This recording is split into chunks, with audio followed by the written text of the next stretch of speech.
Hey, Freedom Nation family, how you doing?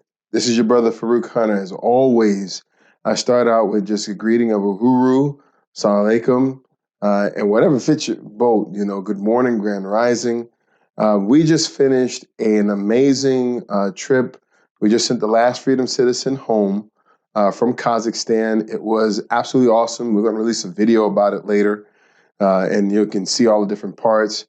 But this morning, I wanted to talk to you about your citizenship, and I wanted to talk to you about what it means. I'd like to talk a little more about our community and some of the communal things that we are planning and engaging to do over the next year in 2023.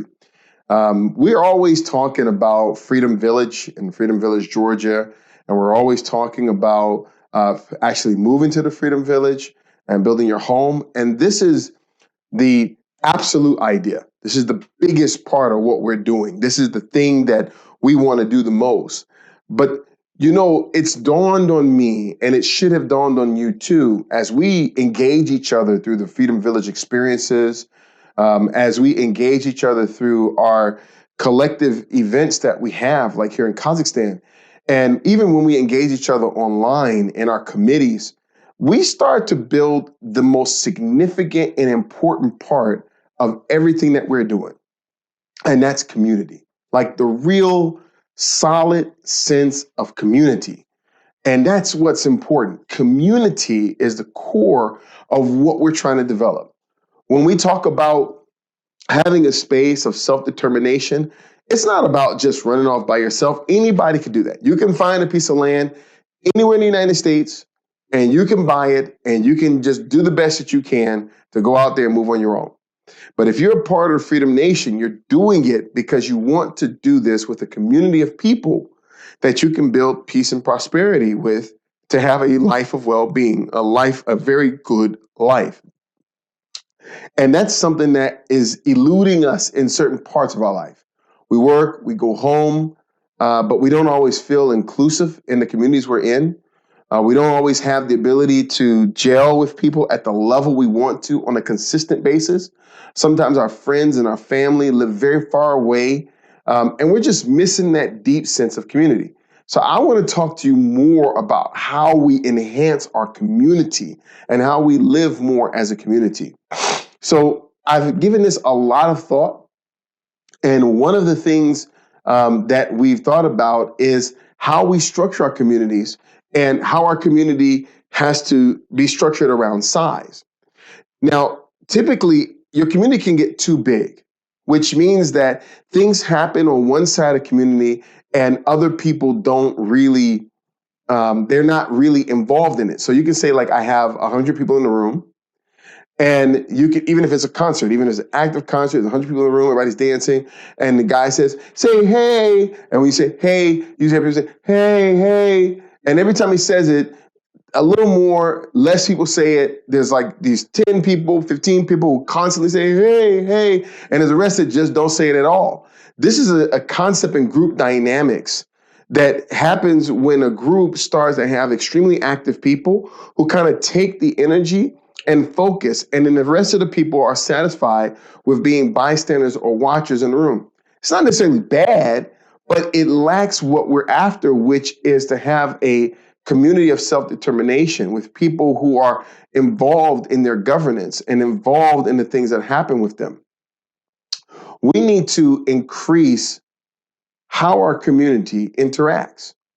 It came up during the last Freedom Village experience that a lot of us, because we feel segmented or separated from the social and governing structures in our society, that we've started to become people who are a little recluse from those structures, and we don't necessarily know how to get over that.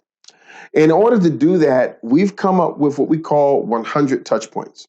100 touch points. So basically, what we want to do to enhance community is make sure that each community member is able to touch the Freedom Nation and their community of choice in the Freedom Nation, their community, at least 100 times every year. And that's a lot. And you look at it like, man, that's a lot. And you say, I have so many.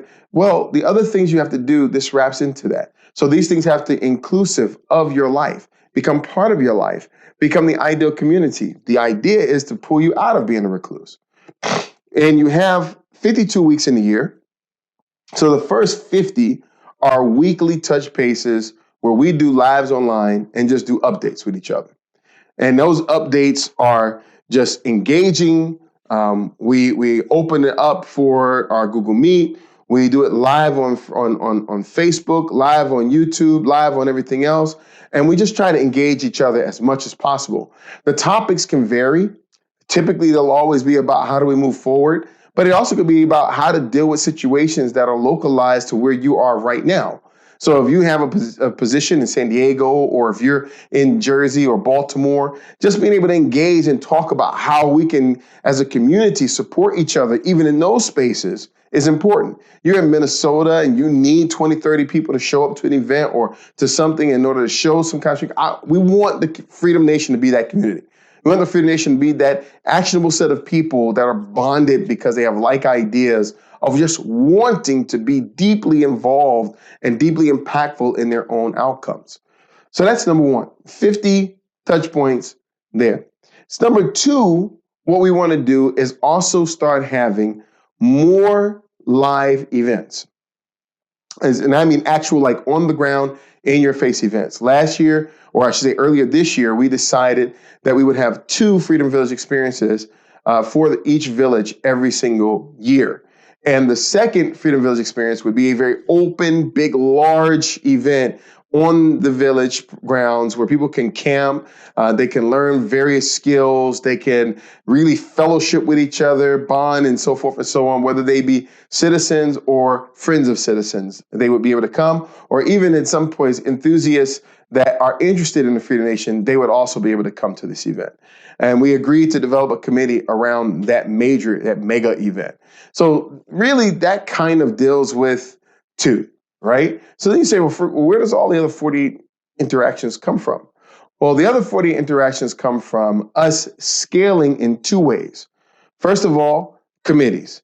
Now, being involved in committees, the committees that are part of the village council, and then I'm going to introduce a second concept to you, and you'll see where the rest of it comes from.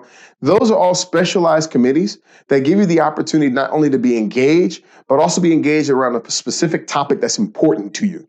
And when you get into that specific topic that's important to you, then I also want you to engage pulling other people into that space that might not be citizens, that could be citizens. For example, if we're talking about our sustainability committee, where we're talking about growing and what that means, there's tons of people in that space that aren't part of the Freedom Nation today, that if they were engaged along that line, would love to come in and be a part of it. And we want you to bring those referrals, bring those people from your world, bring those people from your space into the Freedom Village and have them engage in those committees. Second of all, is not just our committees, but it's something a little deeper. So let me take you into the mindset of group dynamics. Group dynamics has a couple of dangerous areas. For instance, groupthink is one of them. That's actually negative, not positive. It's when everyone starts to, think the same way. So diversity in thought starts to break down, and the village can't grow anymore because you need diverse thoughts in order to make things expand. That's one of them. We're not talking about that right now. Right now, what we're talking about is basically group size. There's a concept that in any group, no matter how large, the maximum amount of people that can truly be involved is something around between 50 to 100. So let's say you have a group of like 25,000 people in the group on Facebook, and you've seen this. In all honesty, the actual engagement is being done by less than 50 people. So a group can get big where it basically surrounds a deep level of involvement, a deep level of engagement, and then it kind of, then just the outer parts become just interest. And in the world of just interest, you could just sit on the sidelines and just watch the engaged, but you really won't have a say. And that means that you kind of come and you disappear based on the fact that you engage. Some of these groups that say they have 22,000, 50,000 people online, they're not engaging 50,000 people every time they send out a message. They're engaging a much smaller crew based on an algorithm that deals with engagement. They're saying, hey, these are the people who actually respond, so we're going to focus on those people a little bit more. So what we want to do is have our big member base, this is the Freedom Nation citizens, but we also want to try to help develop small communities within the Freedom Nation that are no bigger than 50 people. We've decided on utilizing a Swahili-based number system to number our communities, and then help to develop those communities using some real serious communal dynamics, communal science methodologies, social methodologies in order to pull people together. We acknowledge that we need to have these key archetypes in the core in order to build the communities around. But then we set up a 37-point process where during those weekly engagements, you can go through these steps and start to build that community from 5 to 50. And we are going to be heavily engaged in that. Right now, we're going through all the Freedom Citizen profiles and we're developing archetypes. So you say near this kind of archetype, this, that. I'll tell you what they are real quick. We look for the leadership archetype. There's deeply charismatic individuals. These people like Kareem Flaherty, there's people like David Muhammad, charismatic. People, I just kind of toot his horn a little bit. Brother David, he amazes me because he has the ability to pull people in, him and Sister Maria. They're like a power couple. And they engage you not from a sense of authoritative leadership, but just involvement. And they have the ability to build groups that want to work together and do things together. So acknowledging that, identifying that, and then helping to build groups around those individuals. We have other people who are in that space. We have some people who are in a different space who are like that worker type. That type that you can just give something to do, they'll go off, they'll do it, and they'll bring it back done. No one's gonna bother them, ask them, track them down, hunt them down. They just do it. And so we really wanna engage those archetypes too, and that's what we're doing, classifying those archetypes. Then we have like that enforcer archetype, right? The one that says, I'm not going to take it this way. We're going to get it done. I'm not going to name everybody who's there, but we got a couple of people in that space. On top of the enforcer archetype, we have another archetype like the kind of, how can I explain this? If you think of like the Avengers, this is Iron Man. He's not per se the leader, but he's somebody who has individual thought and is willing to materialize the individual thought to the benefit of the group. He'll come back with that little widget, that little gadget, that little thing that helps a group get a little further than they were going to go. And it doesn't require instruction. They kind of understand what's going on, and then they get involved, and they just keep putting in and putting in, putting in. We have the jack of all trades. That's somebody who can do multiple things and work with everybody in the group that when they're weak to kind of reinforce the spots. And then we have a coach. And we have several members of our organization that are over 70 who believe in what we're doing so deeply that they are becoming a source of encouragement and facilitation. And putting these 5 or 6 archetypes together, along with a communicator and a coordinator, right? That archetype, that's someone who makes sure that you actually show up to the meetings, you have the touch points, is what we're doing right now. And throughout this process, someone from the head office will call and talk with you, and we'll assign them as a coordinator and a communicator, and they'll start putting together these groups. Now, we already have 2 communities, essentially, inside of the Freedom Nation, and we're going to start having conversations with the communal leaders to try to talk about how to gel those communities more, how to plan the events that they go to. We're going to talk about events you already go to, right? And then this is the other part. So we make up the other 30 touch points. The events you already go to, and figure out how we can have Freedom Nation specific and exclusive presence. For example, the Malcolm X Fair inside of West End Park every year. A lot of our citizens go to the Malcolm X Fair. Although they go there to kind of involve themselves with everybody else, we should have a presence there. We should have a booth where you can come and relax and just be with other Freedom Citizens, when Freedom Citizens come in. Now that booth will be closed. You cannot come in if you're not a citizen. You can be a friend of a citizen, but you have to come in with that citizen. Citizen advisory, you have to stay with that citizen the whole time you're in that booth. And so things like that. And there's other experiences. There's big grow and farming experiences. There are big things like that we want to be a part of, learning experiences, business experiences. And what we're going to try to start doing is creating special spaces in those experiences for Freedom Citizens, so that you understand that every time you want to get engaged, wherever you are and the things you want to do, there's a special environment within that space for a Freedom Citizen, because the Freedom Nation is an environment building organization. It's about building environments, and those environments have to be available where our citizens need them available. So I just talked about like four things. Let's just recap real quick. First one was I talked about the establishment of communities within our overall citizenship. Those communities of 50, and the fact that we're identifying archetypes, reaching out to you, and then engaging you along a set plan to help build stronger communities so we can bond people even stronger within inside of our citizenship. We want citizenship to mean something, really, really, really mean something. Then second was our 100 touch points and all the touch points that we'll put. We'll start sending out invites. We'll send them out on Facebook. We'll send them out in Slack. We'll send them out everywhere else to get you wrapped into that space, into that citizen touch points. And those citizen touch points, by the way, just like everything else, you can bring a friend. You should bring a friend.